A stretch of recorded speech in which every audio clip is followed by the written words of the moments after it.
Live. Yay, we're live. You're Woohoo. live. It's YouTube night. Are you guys ready? I'm so excited. I wanted to go live like 10 minutes ago, but we had to wait because we didn't want anyone to get mad if they weren't here yet.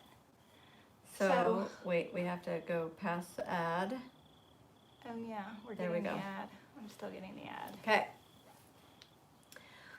Who's Yeah. in the house? I see Shelly Andretti, Old Stage Furniture Design, Rhonda, Frin Frock, Upcycling Dandelion, Shabalot, Melanie Mel, Elisa Amari, Valerie, Tucker, Billy Brewer Kirk, Amy Robinson. It's good to see you guys. Are you excited for the first YouTube session? We got so many good questions. Yeah, we did. Yeah. Kathy Goodson. We're gonna address them. Cobweb Afternoon. I got notes. I've got stuff to say. I got notes. She's got notes. Yeah. Okay, I'm gonna put you on live chat because that puts them in order. Oh. Okay. What was I doing? Top chat. I don't know how it sorts them differently, but Okay. I'll read and then you can address how you want to. Okay, so our plan is tonight's going to be an overview, like a basic starter kit. So, because I want you guys to start making videos now. Some of you are already making videos, but if you're just like wanting to leap, I want you to start doing that because that is the best way to learn. Debbie's all about leaping. Yeah, jumping so off of tall buildings. Do not wait to know everything. Like I'm going to start with a story because I love the stories.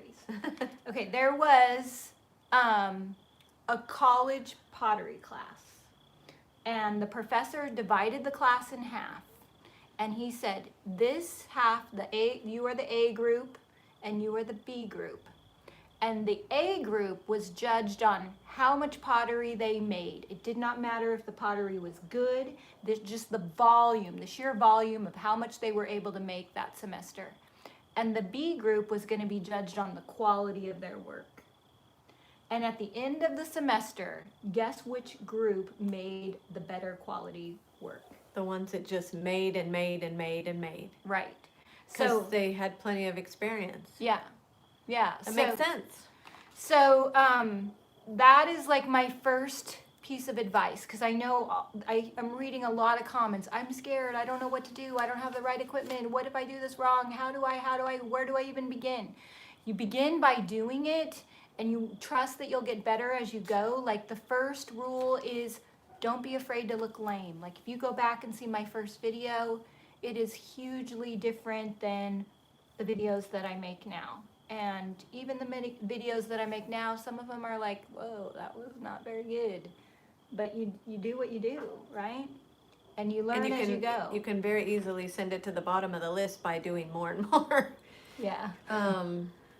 Yeah. Okay. They get buried as you go. So you want to do an overview, give them kind of a place to start, and then we'll allot some time to answer the questions that you guys, we had some great questions, and I think that we need to probably allot a good portion of tonight's. Yeah, and then we're gonna, like in upcoming weeks, we're gonna take one topic and really dive into it, but I want you to leave here tonight with your basic questions answered so you can go out and make a video. So when we meet next week, you will next month, yes. You will have had the experience of making your first video if you haven't, or if you haven't posted in a long time.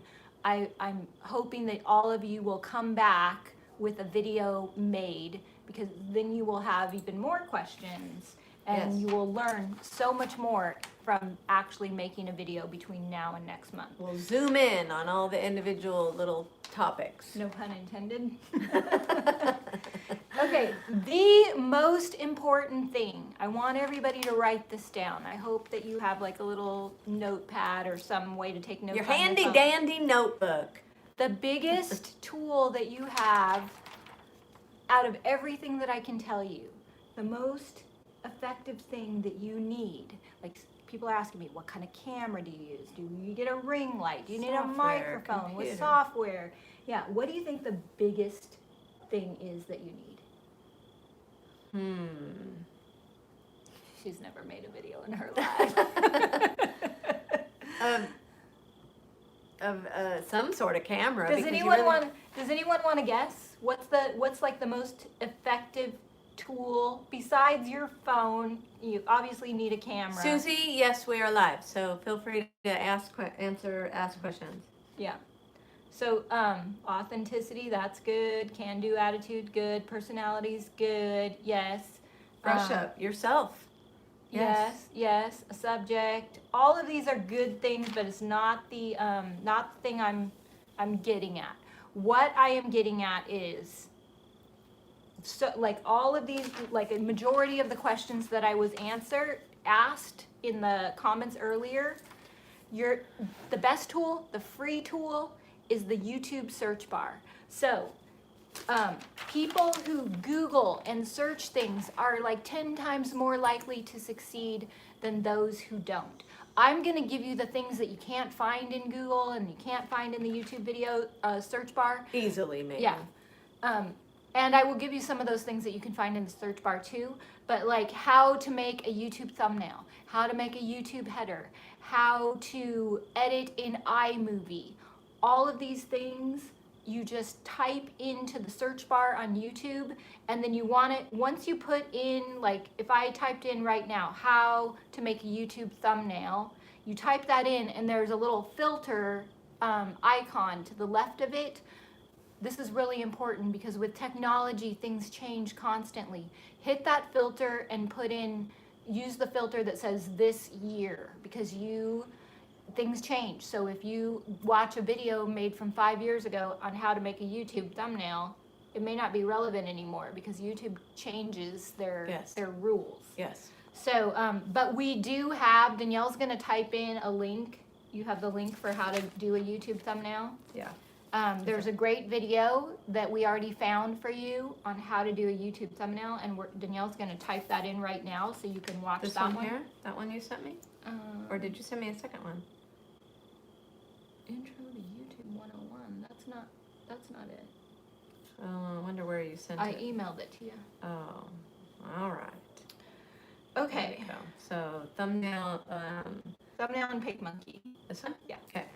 This is just one video. There were 20 different videos depending on what you like to use. You could use Canva. You could use PicMonkey. Both of those are free. But I'm giving you this link to the thumbnail because thumbnails are hugely important. And I'm going to start with thumbnails. I'm going to give you like a basic recipe for making videos. But here's why thumbnails are important. Where's that question from Dela Design? Can you read that one? Yeah. Okay. Is it Dela or Delilah? Tell us how to say it. If you're here. Yeah, I think we're going to read one of your questions. It was, I got to open up the page here. My eye is itchy. Danielle just cut my hair. I think I got like hair dust in my eyeball. Okay. It looks good though, doesn't it? Oh man, it was looking so bad before. Hold on. You know what? We're having a slow problem again. Oh. I think when we're both. Let me turn on my. Okay. Then I don't have to use yours. All right. I'm going to find Dela's question. I think I can find it. So YouTube thumbnails. It's under my big red tab. It's the first question. Okay. If you think about it, think about yourself driving down the freeway and you see billboards and these billboards are just flying by you. Billboards have to be big and simple and they have to be really eye-catching in order for you to remember that billboard. And I have videos that do really well and they are not my best videos, but the thumbnail is really compelling. So for example, if you go and look on my channel, I want you all to go look on my chair of this ratty, ugly chair. And then I had this dramatic change in the chair, the before and the after. Very simple. The text was simple. And that is a video that is doing really well because of the thumbnail. thumbnail. I also think that my painted sofa video is my most popular video because you have the before picture of the old ratty, it's like, if I pull it apart, you can still see the original color a little bit. This 70s gold. I have that before, and then I have the sofa painted afterwards, and that gets people to click. Your thumbnails are hugely important.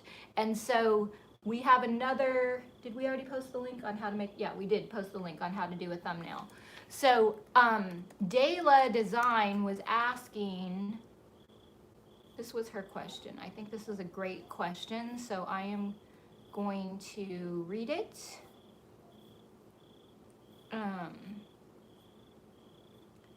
She says,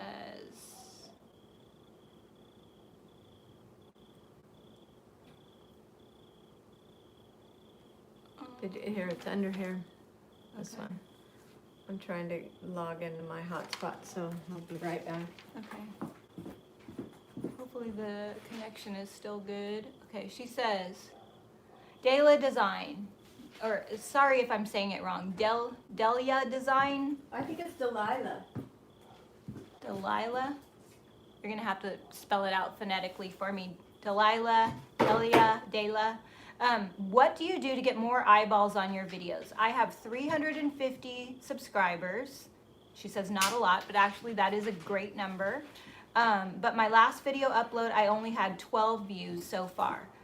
By the way, I tried to tell a story and make my video interesting and mixing it up. So I clicked on Delilah's, I'm just gonna assume your name is Delilah, Delilah Design. And I looked to see what your thumbnail looked like in your last video. And if you all, like Delilah, if you're here, put your link so everybody can see. I would love if everyone would put the link to their YouTube channels if you have one. So right away I noticed something. She has, looks like she's posting pretty consistently. And she posted a video 2 months ago that has 406 views. And then after that, her video count is like, the video she posted after that has 27 views, then 45 views, then 99 views from a month ago, and this last video with 14 views.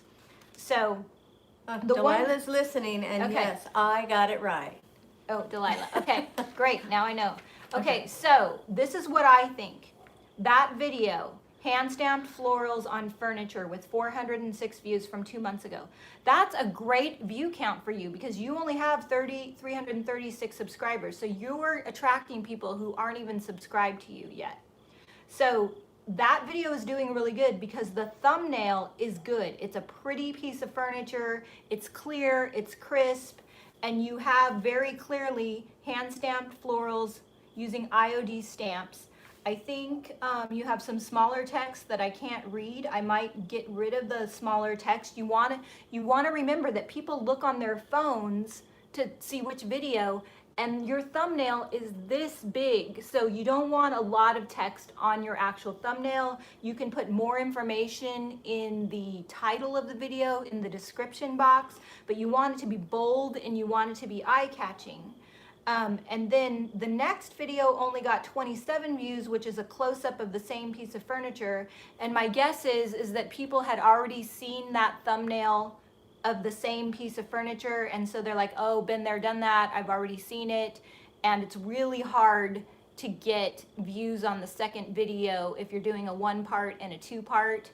People will just be like, oh, I already saw that. And they won't click on it. Explain for people what a thumbnail is, because there's the thumbnail is like your cover letter. It's like if you, the billboard. Yeah, if you go to the bookstore and you're trying to find a good book to read, it's the book jacket. It's the thing that gets you, it's the record cover. It's the magazine cover. The record it's basically, cover. yeah, I like that. It's the thing that will get people to click or not. And so then the video you have after that, only 45 views, I can't read the text. It's way too small and the picture isn't clear. And this, the angel wings memory box. Yeah. The text on your thumbnail is too small. Yeah, and your photo, I can't tell what it is. So you need a clearer, more simple photo, just like the photo that you did for the hand-stamped florals is amazing. Then your door video, quick and easy DIY decor makeover. So she's asking, so is text on the thumbnail recommended? And if so... It is, but simple and big. So go to my channel, click the video tab, and look at all of the edited videos and look at my thumbnails and see how big I make the text and how simple and how I try and make the project pop. The door video did a little bit better, but I would get like a bigger picture of the door. I would crop out the jacket hanging there, and I would make your text bigger. And then your last video, DIY abstract art wall, it's way too busy. You don't know what it is at a glance. You need a better thumbnail. Okay, Melanie Mel is saying that she read that she needed 4,000 views to change your thumbnail. That's not true. No. You can change your thumbnail very, very easily. Yeah, we put the link on how to make a thumbnail in PicMonkey. You go into the back end of your channel, it will auto-populate thumbnails for you. You don't want to use any of those. You want to make your own thumbnail. It's free. You use PicMonkey. You will get the specific dimensions that you need and make your thumbnails. So when you when you go back into your actual video, there's buttons to the side that says edit video. You hit that and then you can change your thumbnail. Yeah. The other thing is titles with thumbnails. You want them to be searchable. So think about yourself and you're like, pretend you're going to YouTube and you want to learn something. So say you want to learn how to put florals on a piece of furniture. You're going to type in how to put florals on a piece of furniture. And Delilah's video is going to pop up because her title says hands down florals on furniture. That's something that people are likely to search. I make my titles kind of watered down and boring so that I will get populated in the search. But okay, so the video that says Angel Wings Memory Box, nobody's going to go into YouTube and search Angel Wings Memory Box. So you would want to change that title to making a memory box or angel wing art, something more general, something more searchable. You just always want to be thinking about, especially when you're starting out, like for me, people follow me and they see a video from me now and I don't have to worry. I mean, I still really think about the titles, but you want the title to be something that is likely to be searched. That is huge. Like I have seen so many great videos that are beautifully edited and shot and story told with an awesome project, but if your thumbnail sucks, nobody's gonna click on it. Yeah. You've gotta really think about your thumbnail. Like some people say, put as much time into your thumbnail as you do your video. I don't. Like I spend 40 hours on a video. I spend about an hour on my thumbnail. But do put some thought and time into your thumbnail.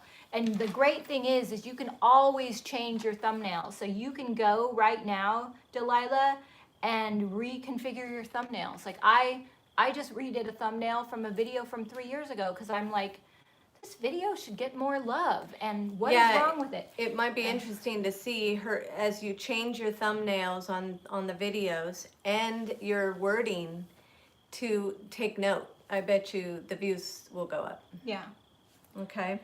So I want to give you like a basic recipe for like a very quick and dirty basic recipe for how to get started making a video, and then I want to start answering some of the questions because they're really good. We have a lot of questions. So okay, so very first rule, people decide within the first 8 seconds if they're going to continue. If you do have a good thumbnail and it's like, ooh, I want to watch that, then once someone clicks on it, you got about 8 seconds before they decide if they're going to click away or not. And it's all about keeping them, like rule number 1, the longer you can keep someone on your video, the more YouTube is going to promote your channel. So that is why you edit videos. That's why you cut out, like I literally cut out all the ums and ahs, and if I pause too long, I cut out, like if I were to say, today we're going to make a video, People have very short attention spans. Everybody has OCD these days. Yeah, you're getting hit with ADD. all of this. Yeah. So the very first, oh man, look at how pixely I am. We both are. Well, I you should guys be. see? I'm on my Wi-Fi, not yours. So Your phone? my phone's off. Okay. My phone. I'm on Wi-Fi or on my. Okay. Well, it looks like we're getting a little bit better. It's buffering. What about your phone? You have to have that Yeah, on the Wi-Fi. phone is up there. I guess mine. Shut yours off, and we'll just use your. We'll have that on Wi-Fi, and you probably need more powerful Wi-Fi later. Well, huh? I have powerful Wi-Fi, but sometimes it just acts weird. Okay, so Okay. you can just so read mine. This is gonna get better in a minute, you guys. Are we gonna get better? I hope we are. Are we better? Are you sure you're on your hotspot? Yeah. We see, melted. There's my hotspot. So. Okay. How we doing? Are we better? Better. Okay. Good. Okay, good. Okay. So what was I talking about? So you're Oh. going to give an overview of what we're going to kind of how they can just get started because you just Okay. want to get them started. Right. Okay. And So then the we'll first deep 8 seconds that you want to capture their attention. So this is what I do. This is my process for making a video. Let me grab something as a prop. Let's see. What do I need? Okay.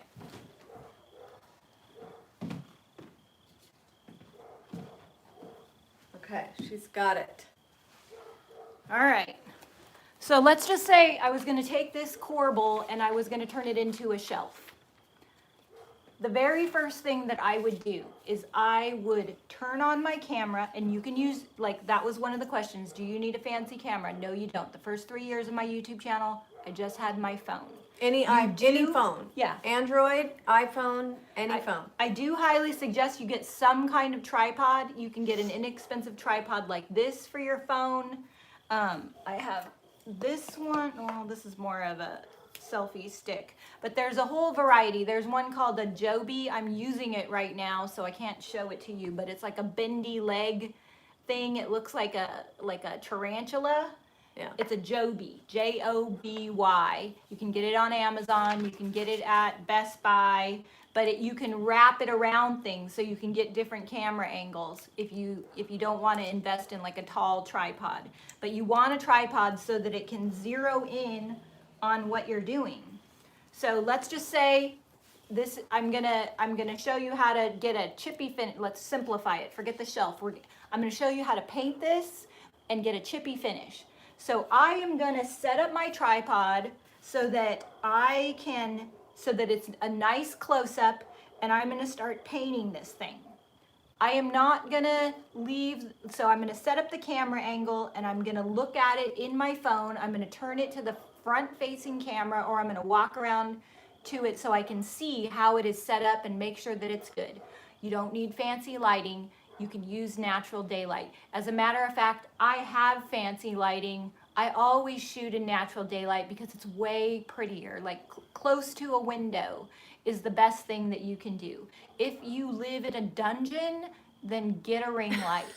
But otherwise, or paint outside. Like I painted outside for the first 3 years. It's the prettiest, most beautiful light. When I first started my YouTube channel, I had the kind of phone that would not film anything on the inside. If I was inside my shop, I could not film. It looked yellow, it looked gross.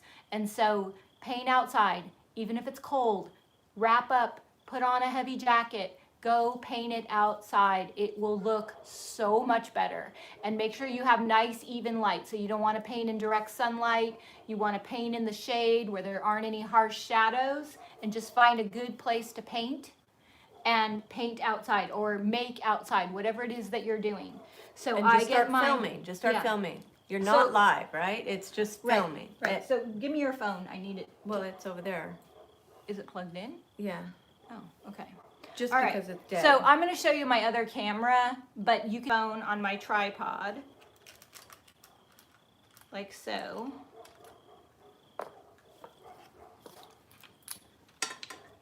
We'll get into more details of this later, but I just want to give you I want you to be able to make a video before we meet again.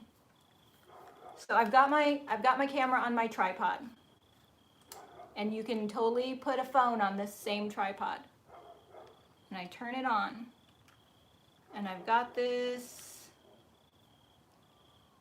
like if you do buy a fancy phone or a fancy camera, you need this. This is the most important thing. You need to be able to see how your shot is framed, and you can do that with your phone. It has a front-facing camera and a back-facing camera. So when I'm filming myself, I can see myself in this thing, and I can see if my head is cut off or if there's a dirty sock behind me or whatever. And then when I'm filming, painting this, I've got it this way, and I can see, or I can walk around. I can set up my tripod just how I want it, and I can walk around and see in here if my hand is showing up, if I've got everything captured. So I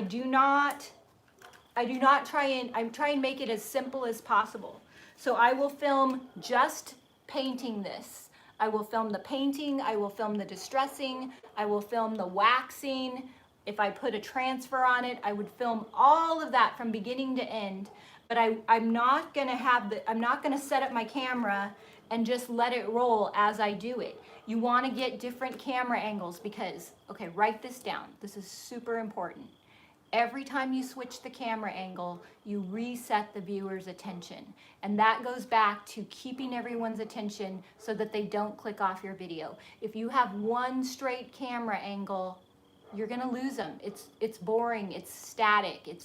Pay attention when you watch a commercial, how many different frames and angles, and it comes at you, and it's like, if you watch my videos, count how many times I change that camera angle, and I go from close up to far away to this side to that side. And when I'm painting, like, so say I'm painting a dresser, I get enough to tell the story. So if I have if I'm painting this and I want to capture painting the top, or if this was a dresser, I would get a few strokes of me painting, but I wouldn't get the whole thing of me painting. So if this is the top of the dresser, boom, boom, boom, 3 strokes of that. Turn the camera off. And then I turn the camera off and I set it up and I get the side of the dresser and I get boom, boom, boom, 3 strokes of that.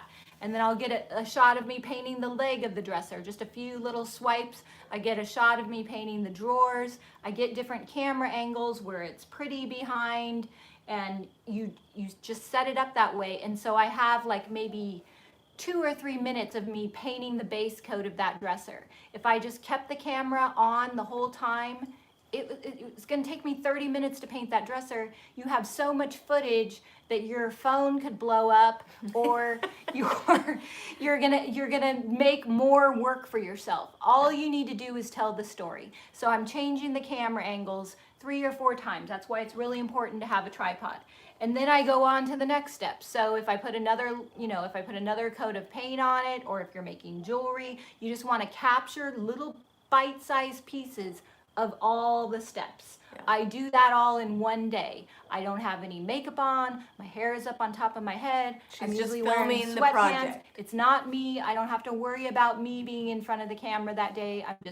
I'm able to fully concentrate on what I'm doing. I don't have to worry about trying to explain what I'm doing to the camera. I just dive in and make my project as best that I can make it. Well, filming little bites. Yeah, just little bites.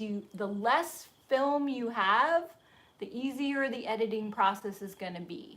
But most people, like, I will have, when I'm ready for my video that gets edited down to 10 minutes, I have like 40 minutes worth of footage sometimes, which is so sad. I wish I had less, but I'm a paranoid perfectionist, so I always film more than I need, but it makes my life harder. Okay, so that's done. First day, I make the project, I film it. The second day, I get my camera up and I put on my makeup and I try and make myself look as good as possible. And I get in a room that is quiet with the doors shut. Stacy Dean's asking, do you talk while you're doing the bite-sized filming? No, I do not talk. Film. It's too hard. It's way too hard. I mean, some people do that, but I don't. I'm too much of a perfectionist. This is just my formula. You will find your own way, but for me, it makes it simple. It makes it faster, and so I like to categorize it. So then the next day, or if I finish with the video early, I will get myself looking as best that I can. I try and face a window so that I have good natural light. I never film myself at night. I look like bad. Not good. You look 10 years It's older. nighttime right now. Yeah, but we have the ring light. Yeah. But I don't like fake light. I like beautiful natural light. So the best time to film yourself is when the sun is starting to go down and you're facing a window. It's called the golden hour, and it just makes you look way better. But I don't always have time for that. Sometimes I film in the morning. Sometimes I film, in the middle of the day. It's buffering again. Dang it. Sorry. Do you have Wi-Fi on that? Is that your main Wi-Fi? This isn't Wi-Fi. Okay. Yeah, I don't have. I'm using my link. It's so weird. Yeah. I don't know. Can you guys see us? Can you hear us? Still blurry. Can you hear us though, or do we sound bad too, or is it just blurry? They're saying that they can hear. Okay. Well, we'll keep talking. So then the next thing I do is I turn on the camera. I set myself up so that I can see myself in the little viewfinder. So I've got my viewfinder on. Shoot, there it is. It's on. I can see myself. I'm like, okay, I look all right. My head isn't chopped off.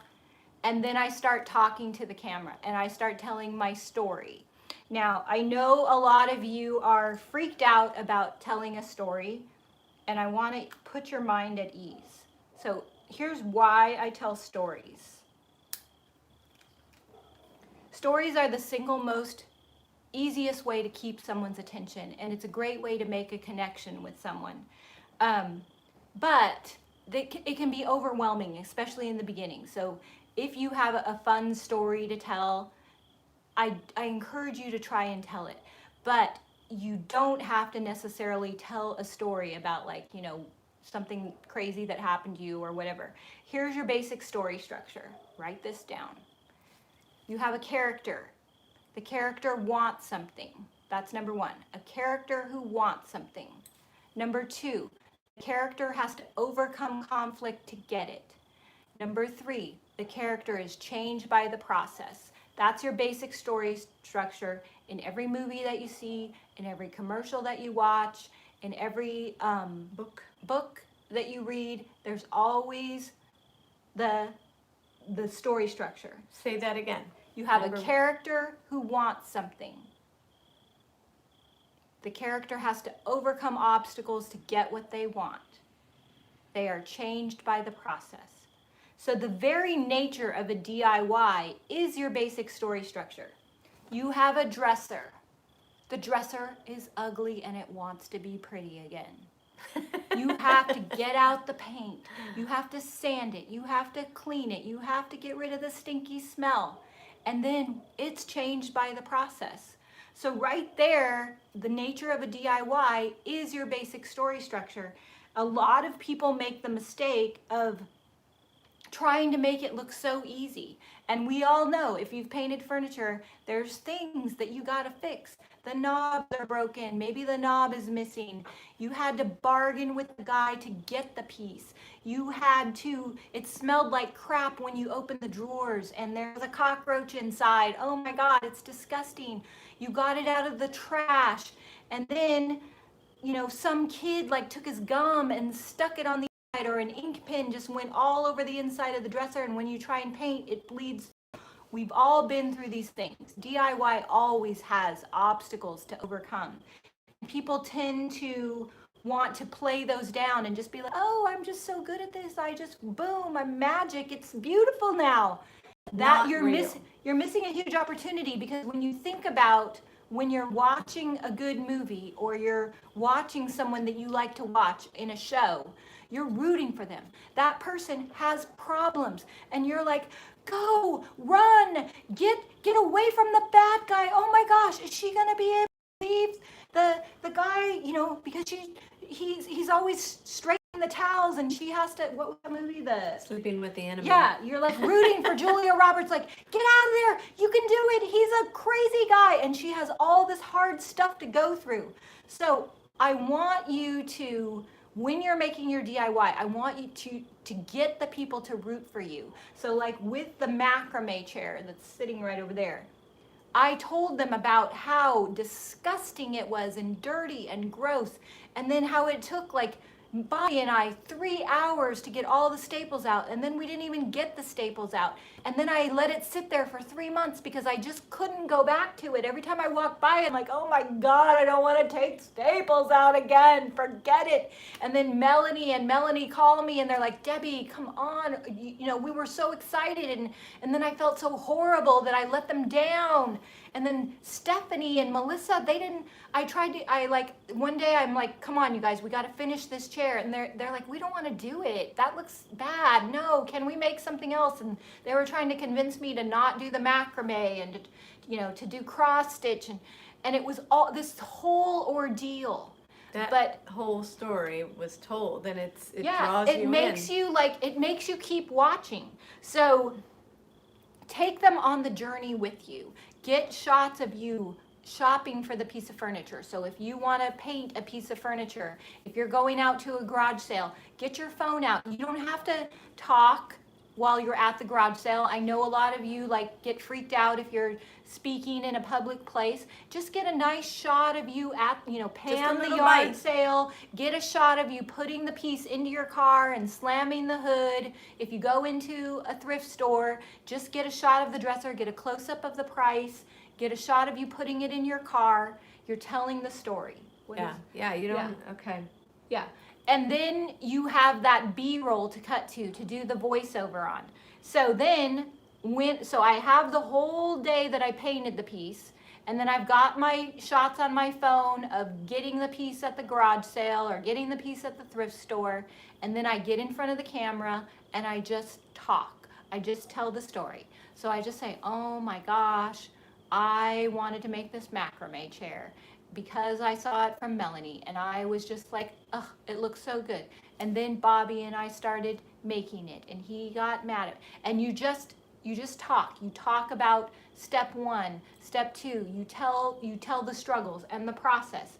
And so you have one chunk of footage of you making the piece, you have another chunk of footage of you talking to the camera, and then you have your B-roll. Your B-roll is the shots of you driving down the street to get to the yard sale or inside the thrift store or the close-up of the price tag. So you've got 3 components. You've got the making it part, you've got the talking head, which is when you see me talking to the camera, that's called the talking head, and then you've got the B-roll. The B-roll is superfluous footage. B-roll is me dancing at the end. B-roll is a pretty shot of that you can often reuse in other videos. Yeah. You if there's a pretty road that you drive down every day, get that, because it brings people in. It tells you live in a barn, you live in a beautiful countryside. Like, people want to get to know you. You want to take them inside your life. So when you're watching movies, you see the lake, you see the pretty country road, you see the church. So all of that is good filler to mix it up into your video and make it more interesting. Because there's that saying, it's about as exciting as watching paint dry. So if you're making a video about paint, you gotta make it more interesting. So then I get all of my pieces, my puzzle pieces, my B-roll, my talking head, and my action shots of painting the piece, and I cut them together and I switch back and forth. But I always start with the first 8 seconds being the most compelling. So I was told, in the past, I've always had my beautiful, end shot. It's the beauty shot. It's you show them the money. So I have this beautiful rolling shot of my finished piece or the watercolor dresser. But I've been told, and I'm going to start doing this from now on, that the first 8 seconds should be you talking. And so as you're editing, you'll find some funny little piece that you want to put right at the front that really pops. And you just put that. So like with the macrame chair, I said, you know, people used to ask me what kind of glue I use, and I would be like, don't ask me what kind of glue I use. And that tells them right when they click on your video, this is a real person. This isn't going to be a slideshow. I'm in for an interesting ride when I watch this video. And that's 8 seconds max. And then I cut right to the beautiful finished piece of work, because right there, they have a reason to stay until the end. They see your beautiful piece and they're like, oh, look at that dresser with the transfer on it, and look at that beautiful furniture finish. I want to know how to do that. So you know that you're going to keep, it's the hook, it's the carrot. You want to keep them there. You want them to know right from the beginning, this is why you want to watch till the end. Yeah. So then I cut all the puzzle pieces together, and I have a little bit of me talking, and a little bit of me painting, and a little bit of me talking, and a little bit of me painting. And then I cut in the B-roll. So if I'm talking and I say, I found this dresser at a yard sale, and it was only $5, but it's like somebody had been smoking for 50 years. So then I would be, as I'm talking, I would have that shot of me at the thrift or at the yard sale, and then, you know, me putting it into the car, and then I'd be like, oh my God, it stunk up my car, and then you have the shots of you, you know, with your putting it in your car. And then you just get right, you don't want to do that for too long. You want to get right in the instruction. And then you say, the very first thing that I did was I put on a coat of Bohemian blue. And you show the Bohemian blue painting, and you voice over, and you talk about how to, you know, give them instruction, give them value as you're talking. Tell them. Cobweb Afternoon said that she watched a YouTuber that wouldn't show the finished project until the end. She wouldn't even put it in the thumbnail, and that actually made her stop watching her, because it's totally melting off the screen. I don't know why we're having so much trouble. I don't either. Okay, we're back. Yeah, that's a huge mistake, Cobweb Afternoon, because nobody's going to stick around if they don't know what they're in for. They want to know from the very beginning what they're going to get. Yeah, it's like having a conversation with somebody that you have no idea where it's going, and you're like, can you get to the bottom line?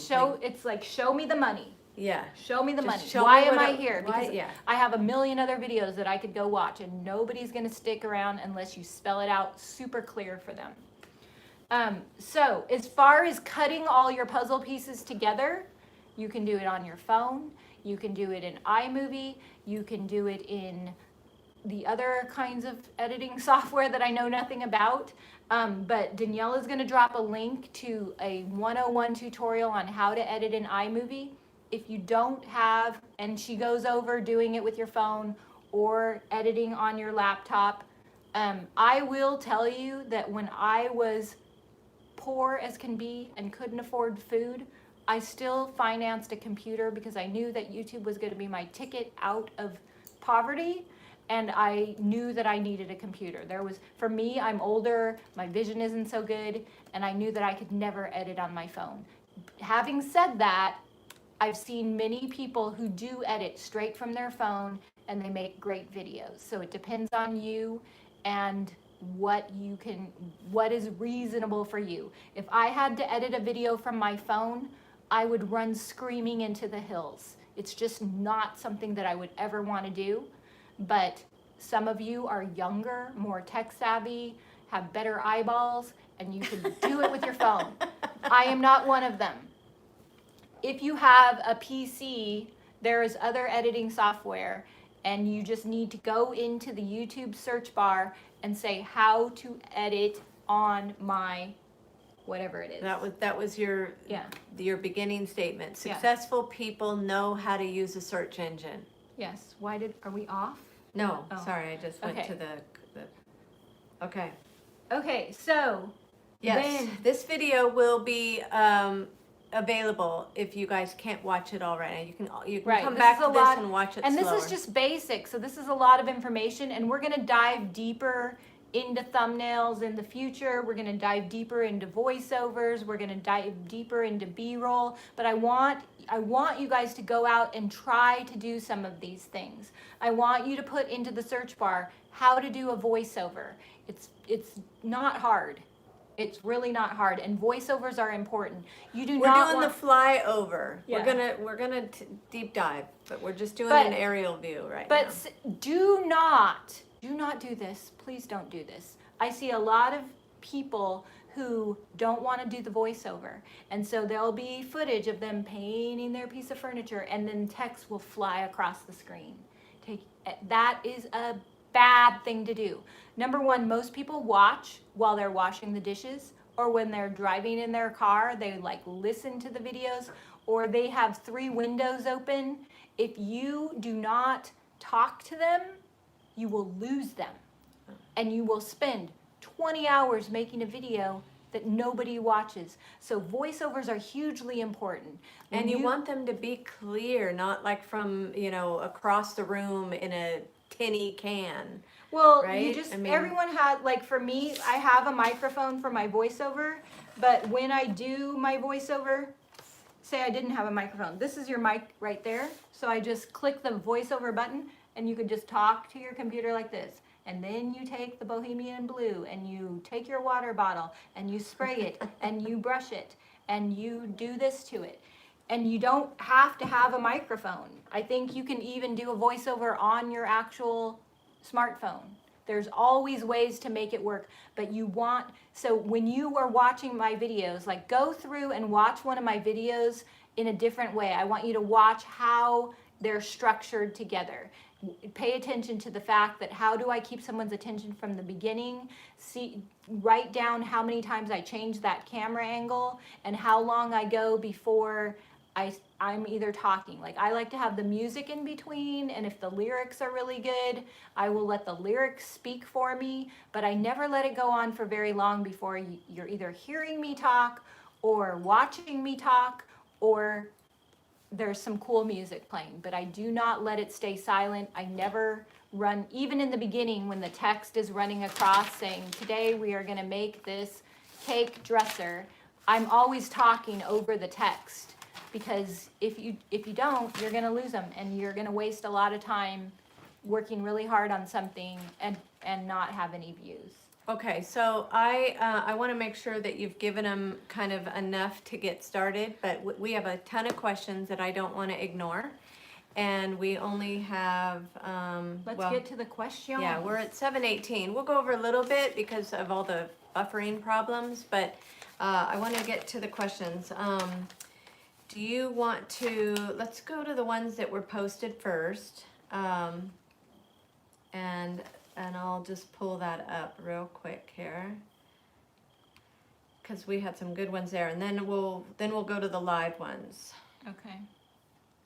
Okay, so these are the ones that were, okay, view all.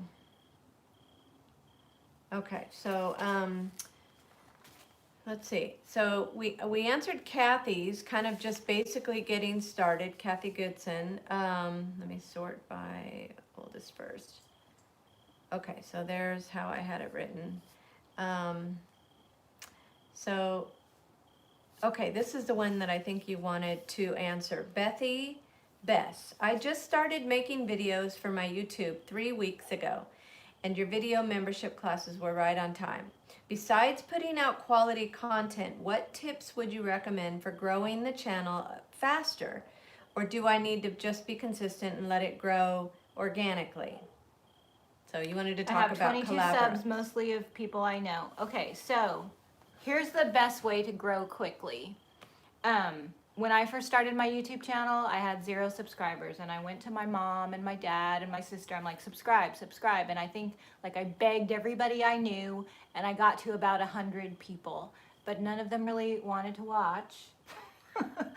But that's a good way. And then I had my social media platform, so I would cross promote it on my Facebook page and on my Instagram page. But the best way to get more views faster is to collaborate. So if you have a YouTube channel, put the link to your YouTube channel in the comments, and then I would suggest that all of you go subscribe to each other, and then get with each other and start cross promoting. So let's just say like Shelly and Deb Fimmer both wanted to create a piece using the same color or the same concept. You guys could each make a similar video and say, this is a collaboration with Debbie Fimmer. I'm Shelly.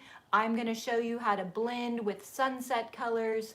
And my friend Debbie Fimmer is also doing a similar project. I'm going to do it on a dresser. She's going to do it on a chair. And then you guys could send each other footage through your phone and download it and just be like, this is my friend Debbie, and this is what she says as far as how to blend. She's a retailer in Spokane, Washington. I'm a retailer in Michigan. And then you invite each other to go watch each other's videos, and you put the links to each other's videos in your description box. And then basically you swap subscribers. So I know a lot of you are just getting started, so find someone with a similar audience as you. So like I would say that Zeb and Jamie and I have a big crossover with audiences. Next week, Kasha is doing a video with DIY Paint, and we're going to be cross promoting each other.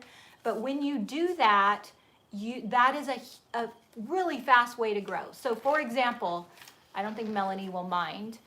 Melanie Mel is on here. Melanie has one video up on her channel, and it's the macrame sofa that she did.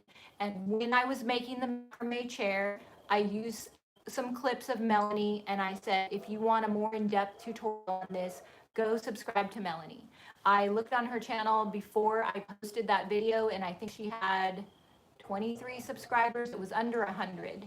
And then in that first 24 hours, she got almost 500 subscribers, and now she's up to over 650 subscribers. And she just started her channel, and she only has one video. So, that's a really good Collaboration. Yeah, the power of collaboration. And I do want to say that we are going to have an in-person boot camp for video in the spring. And if you come to the boot camp, you will be given a piece of furniture to paint. You'll be guided through all of the stuff that I'm talking about now. And then you'll have 30 days to go home and edit that video. And if you do it within the deadline, and it's a quality video, and I'm not talking like amazing quality, but your basic quality video, I will do for you, if you come to boot camp, what I did for Melanie Mel, and feature you in one of my videos, and invite my subscribers to subscribe to your channel. So maybe a good piece of homework then, okay, are we still melting? A little. So don't forget this. Debbie gave you some great advice. In the comments section of this live, right now or after we end it? Either way. Because do our comments stay while we're live, or do they go away? They can hit the live chat button and see all the old comments. So put the link to your YouTube channel in the comments section. That way all of you can go and look and subscribe. And then check each other out, collaborate with each other. Yeah, get with each other. And another great way to get new subscribers is you create a playlist or like a themed video. So on Valentine's Day, Dion, myself, Kristen Calhoun, Zeb and Jamie, the IOD sisters, we all created a Valentine's Day project and told a love story. And at the beginning of all of our videos, we said to each other, this video is part of a collaboration with 5 other YouTubers. We are all telling a love story today. We are all doing a DIY project related to Valentine's Day. We did this last year, not this year.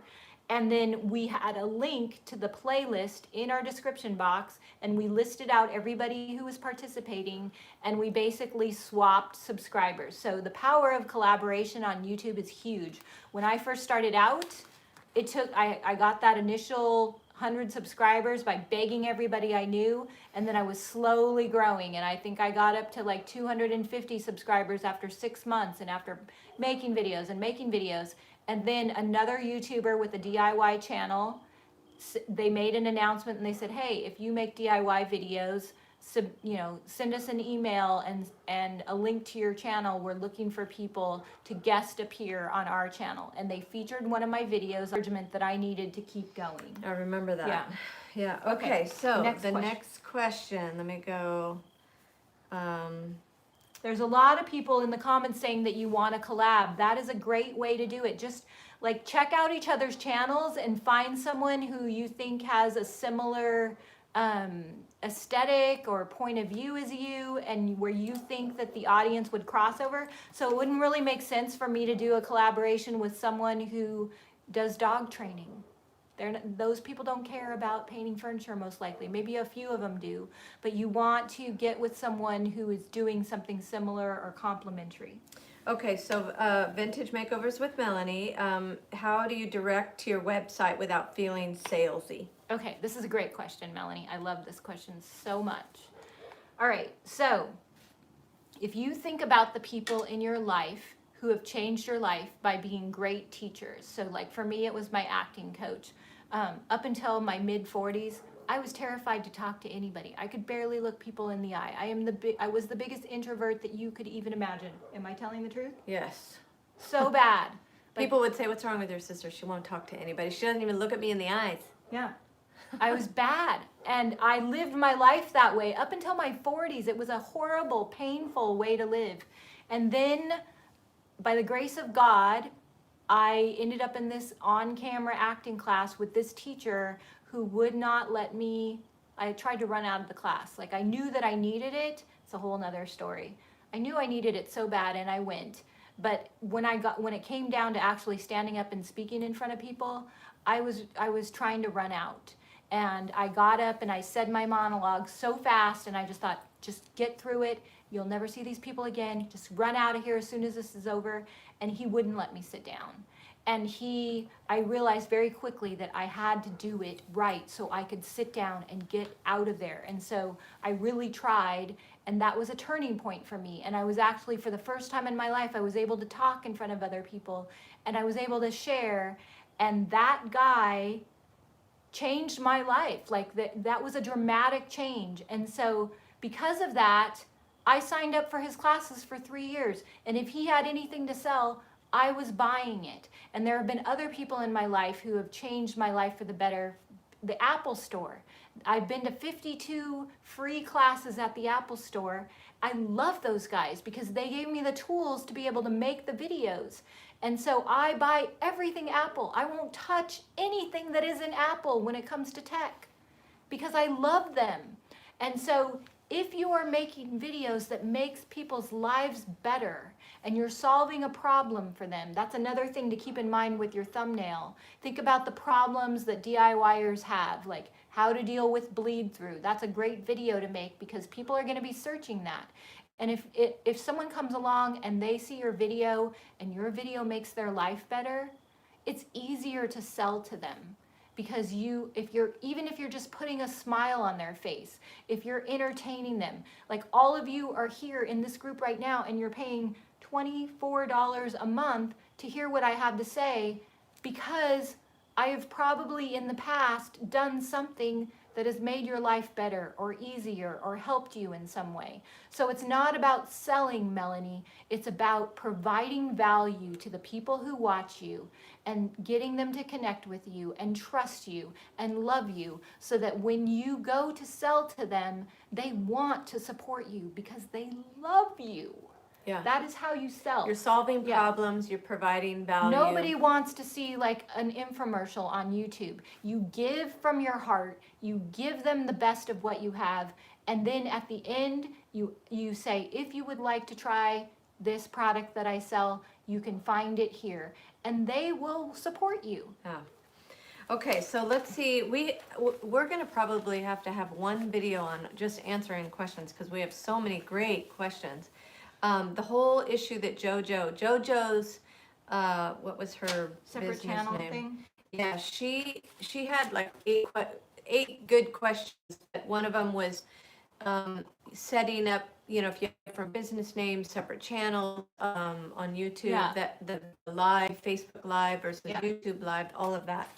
Okay, so JoJo's question was, do I have more than one channel? I have various interests. What would Is it advisable to have a separate channel for personal YouTube viewing? For example, I have a channel subscription creators such as yourself, as well as health related keto. I would hate to confuse people. Yeah, so there's a saying that if the customer is confused, lose a sale. So JoJo, I love keto too. And I am subscribed to all kinds of keto channels. And let's just say it's not going to happen, but let's just say I wanted to start like making videos on keto recipes. And all of a sudden I threw up a video on my channel that was like, today we're going to show you how to make fat bombs. People would be going, what the heck is this? Like I have brought people into my channel and they know that they're going to get a DIY and they know that they're going to hear a story. So if I start making keto treats, people are going to unsubscribe. They're going to be like, this is not what I signed up for. So if you have a whole different thing that you want to talk about, I would make a whole different channel for that. Buffering again. Okay. What about let me go back over here. So we talked about thumbnails.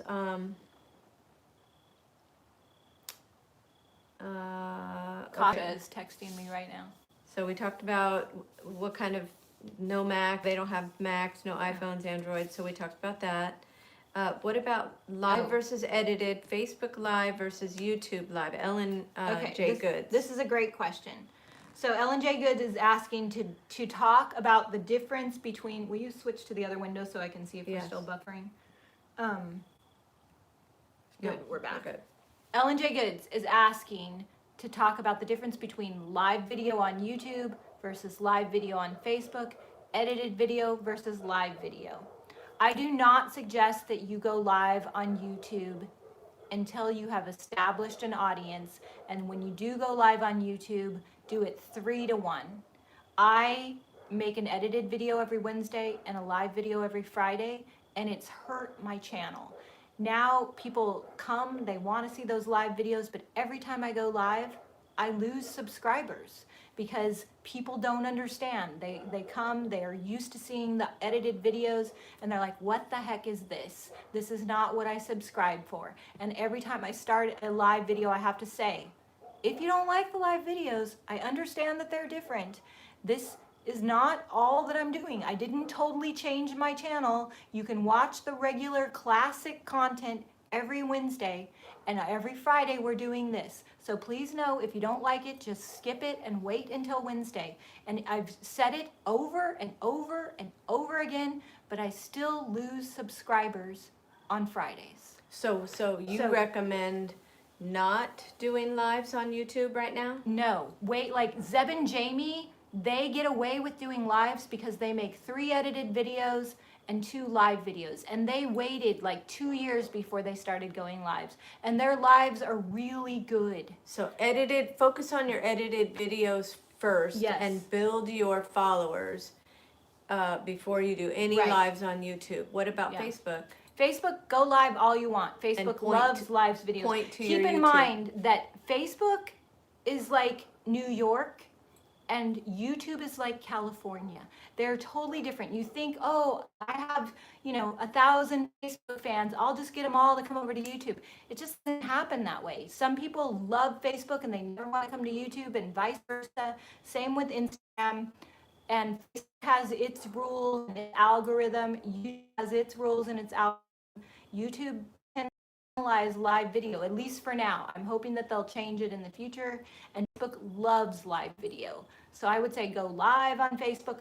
It's a great thing to do, but don't do it on YouTube until you're established. And do not repurpose your Facebook videos, your YouTube channel, because you're setting a tone. So if someone comes and you have a beautiful edited video and then they see your Facebook repurposed live, you could lose a potential subscriber because they're like, I don't want to watch this. Don't upload the Facebook video to YouTube. Yeah. Save your YouTube for now until you get it going for edited videos. Okay. For the sake of time, we have a lot of questions about your business name, and there's a lot of people that have posted tonight live and on the previous one about having a different business name on Facebook. Maybe they started out on YouTube with a name that they want to change now. Changing business names or having separate business names. Talk a little bit about the importance of that, or how easy is it to change your name on YouTube? Okay, so you want your name. This is a tricky question because, like, I have DIY paint. I have Debi's Design Diary on YouTube, and I think my Facebook page is Debi's Design Diary. I have DIY paint as a second Facebook page. My store is called DIY Headquarters. If I open the second location that I'm thinking about, it's going to be called something else. I try to at least have the word DIY in there so that people recognize that it's me. But like Melanie Whitaker was saying, her channel name is Vintage Makeovers with Melanie, but her store is called Windmill Vintage Design. I would say, Melanie, that you want to keep what you have on YouTube, Vintage Makeovers with Melanie, because that's searchable. And when people come to your channel, they know that they're going to get a makeover. They know that it's going to be vintage. They know that it's with you. And I wouldn't change it to Windmill Vintage Designs because nobody knows what that is. And it's like, again, you go back to, if the customer is confused, you lose the sale. So I think it's a great name for your channel, even though it's different. If I were you or anybody who owns a store or a booth, when you are in your videos, get B-roll of your store, get the sign, get walking in. You know, if you've got the piece in your store, if you've got your customer interaction, take them into your world and they will know. Like, everybody knows that I have a store. Everybody knows it's called DIY Headquarters. Everybody's seen the front of my store over and over again in my videos. And so it doesn't really matter that it's DIY Headquarters and Debi's Design Diary. Like, cross promote it and make your store part of your cast. So if you have a booth, like, get shots of your booth. Get yourself in there saying, so say you have a booth in an antique mall and you just sold a piece of furniture. You could start your video with, oh my gosh, I just sold this piece of furniture. I'm so excited, but now I've got this big empty hole right here. What am I gonna do? You're a character who wants something. You have to overcome the conflict to get it, and you're changed by the process. So you've got an empty hole. You've gotta go out to the thrift store and get a new piece to fill that empty hole, and so you take them on the journey. And it's like Friends. You know, if you're old as me and you watched all the Friends episodes, that couch in the coffee shop is an icon now. And so if you are a Friends fan and you go to Universal Studios and you love that show, you're going to want to get a picture of yourself sitting on the couch. So if you have a store and you're showing your store over and over again, guess what? People are going to come to your store because they're a fan of you and they're going to want to get a picture in front of your store. So film your store, film your booth as much as you can. Make it part of the set, the cast, the thing, so that people will come and be like, here I am. Like, they do that at my store all the time. I'm here. Can I get a picture with you in front of the thing? The lady's legs that I have coming out of the wall, or my sign, or the big flowers. So definitely incorporate your business, but don't worry about it. As far you want your channel to clearly say what you do. If you do change your name, you lose videos, right? You lose subscribers. Is there some sort of okay? No, you can change your name on YouTube. On YouTube, yeah. Okay. You can change it. Yeah. Okay, I was thinking. I think when I first started my YouTube channel, it was She Sells Seashells, and because I was doing a lot of seashell crafting. And then I'm like, I don't want to do this forever, so I just changed it to Debi's Design Diary. Okay. And like, oh my gosh, I couldn't find your videos for the longest time, and here you are again. So you might lose someone if you change your name. If you've had your channel forever and you're worried about that, like, I would maybe consider keeping what you have. But if you're just getting started and you want a better name, Jamie's texting me now. So a lot of these questions too that you guys have asked, they're topics that we are definitely going to deep dive into later, like keywords, tagging.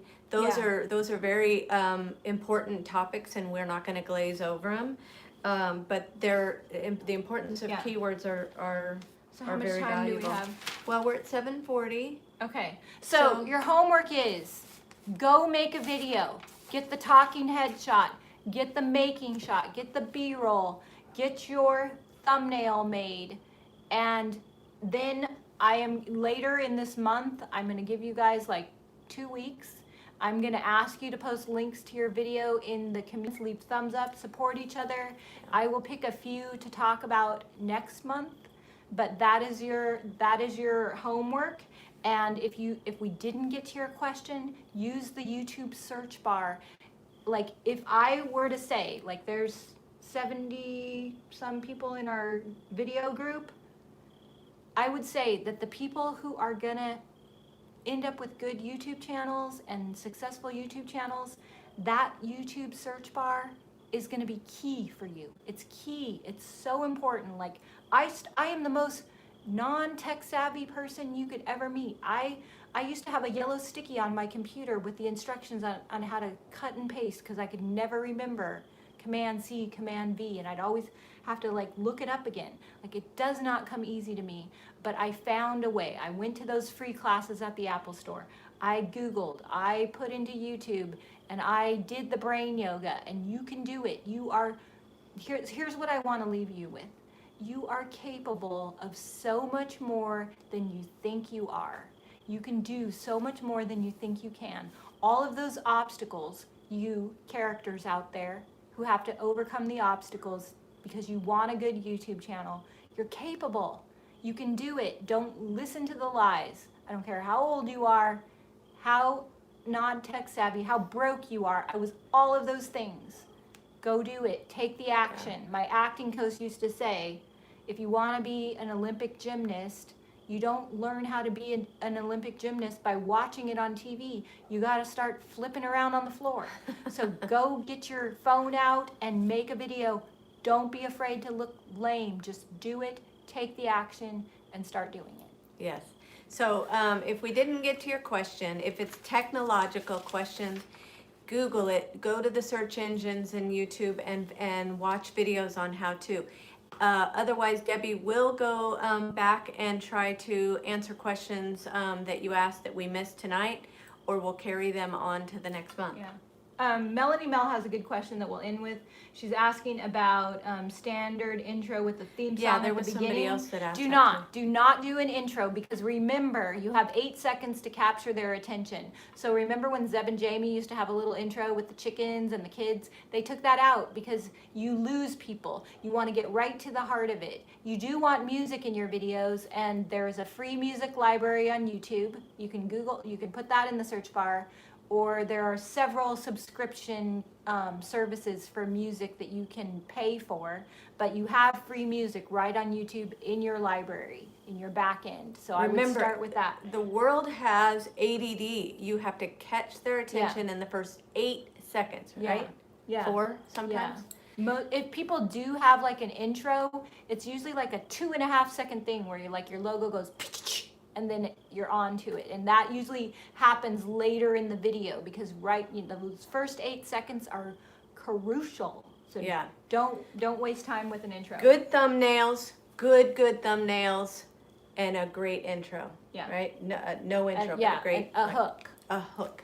Yeah, and sometimes like when I turn on my camera and I start talking to the camera, I don't worry about what's the hook gonna be. I'm not sitting there going, oh my God, I gotta say something amazing. You're gonna edit it later. Yeah, I just talk, and then as you're going through your footage, you'll find the funny thing that you said, and you just put that at the front of the video, even if it doesn't make sense. Like Debbie Fimmer did a video with me, and there was a point at the end, she sent me a clip, and at the very end, she's like, I'm sitting in my closet right now because it's the only quiet place in the house.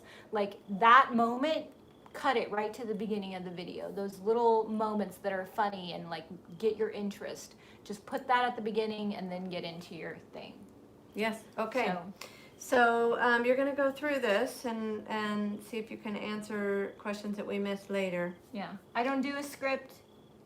Someone's asking, how do I prepare a script? I don't. I do an outline because I want it to be spontaneous. I just talk. Usually the first few minutes of talking to the camera are very stiff. It's like going to the gym. You get on the treadmill or the rowing machine and your muscles are tight and you just got to talk for a while. Okay, I already love that you guys are learning from this. Christy asked a question and Elizabeth is already helping her answer it. And you guys are awesome. Yeah. Yeah. Okay. But we'll get into more next week. Okay. Yeah. All right. Thanks I hope for joining this was us. good. Yeah, I hope this was helpful. Tons of information, and this is just the beginning. Information overload. We're super excited that you guys are here, and for those of you who are considering coming to boot camp this spring, when I open up the tickets for that, it will be the first 24 hours will be open to just this membership group at the video level and my DIY retailers. So I'll have more information about that. Yeah, in the that- future. But I that would love to will be meet you good. guys in real life. That would be awesome. Okay. Okay. Thank you. Adios. We'll see you next time. We'll be back next week, right? No, next month. But I mean, they get all the videos, so. No, because it's the first of the month, so we have. Oh, so we'll be back in 2 weeks with the regular. We'll be back on the first with- Sunday of the month. Okay. How do you, it's not going away. I can't make it stop. There. And why is it not?